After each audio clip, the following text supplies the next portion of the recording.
बाबा साहब डॉक्टर भीमराव अंबेडकर की मूर्ति में आपने देखा होगा कि बाबा साहब की एक अंगुली इशारा करती हुई। उसका क्या अर्थ है, आइए समझे। आजकल विश्व रत्न बाबा साहब डॉक्टर भीमराव अंबेडकर की यह फोटो सोशल मीडिया से लेकर इलेक्ट्रॉनिक मीडिया में दिखाई जा रही है। आखिर इसी फोटो का प्रचार प्रसार क्यों किया जा रहा है, तो आइए इसे जानते हैं। एक कहानी के माध्यम से। एक बार एक लड़का अपने पिता के साथ है डॉक्टर भीमराव अंबेडकर की भव्य रैली में शामिल हुआ। वापस घर आकर अपने पिता से प्रश्न पूछने लगा। लड़के ने कहा, पिताजी, डॉक्टर भीमराव अंबेडकर हमेशा सूट बूट में ही क्यों रहते थे?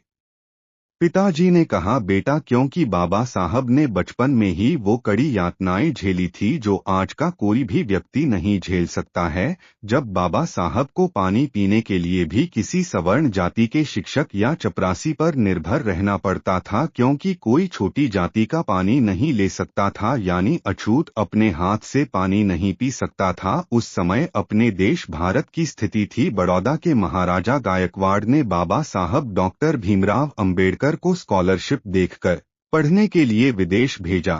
जब बाबा साहब डॉक्टर भीमराव अंबेडकर पढ़ लिखकर भारत वापस आए, तब भी भारत की स्थिति वैसी की वैसी थी जैसे पहले बाबा साहब छोड़कर गए थे, क्योंकि बाबा साहब को लगता था कि देश के अछूतों को आजादी से कहीं ज्यादा समानता की आवश्यकता है। तब जाकर विश्व रत्न डॉक्टर बाबा साहब भीमराव अंबेडकर ने भारत में समाज सुधार का कार्य किया। डॉ भीमराव अंबेडकर को लगता था कि मेरा समाज भी अच्छा कपड़ा पहने।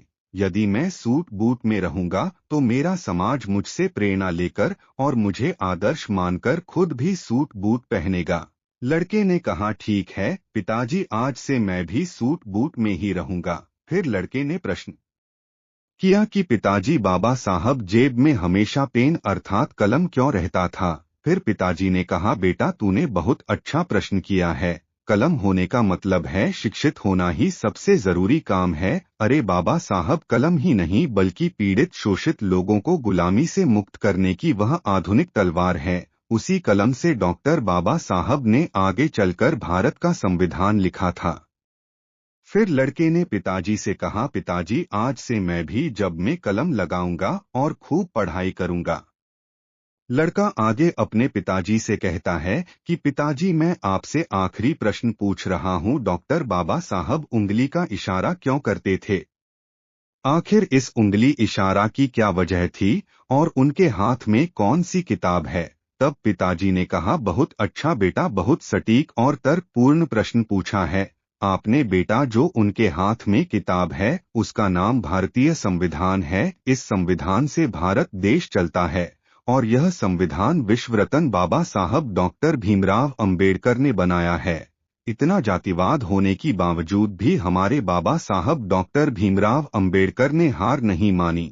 बाबा साहब लड़ते रहे और अंत में यह संविधान बना दिया। ना कभी ऐसा बना और ना कभी ऐसा बनेगा। विश्व का सबसे बड़ा लिखित संविधान अपने देश भारत का है और बेटा, मैं गर्व से कह सकता हूं कि मैं इस भारत देश का निवासी हूं। इसी संविधान से सभी को समता, स्वतंत्रता, न्याय और बंधुत्वता को बल मिलता है। और हाँ बेटा, उंगली के इशारे का मतलब है तुम ही इस देश के शासक हो जाओ। पहले इस संविधान में दिए अपने कर्तव्यों और अधिकारों को जानो और फिर अपने में से योग्य व्यक्ति को संसद में भेजो जो आपके हक और अधिकारों को उठा सके।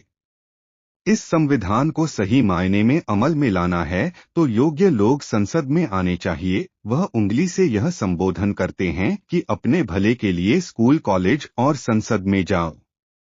लड़का अपने पिताजी से कहता है कि धन्यवाद पिताजी, मैं भी बाबा साहब के विचारों पर चलूंगा और इस देश का शासनकर्ता बनकर बहुत आगे ले जाऊंगा। वैसे तो बाबा साहब डॉक्टर भीमराव अंबेडकर ने कहा है, मेरी जय जयकार करने की अपेक्षा मेरे बताए गए मार्ग का अनुसरण करें। आज की वीडियो में बस इतना ही। इस चैनल पर डॉक्टर बाबा साहब, महात्मा बुद्ध और रविदास से जुड़ी छोटी मोटी जानकारी आपके लिए लाता रहूंगा। अगर आप इन महापुरुषों को पसंद करते हो तो हमारे YouTube चैनल को सब्सक्राइब करें।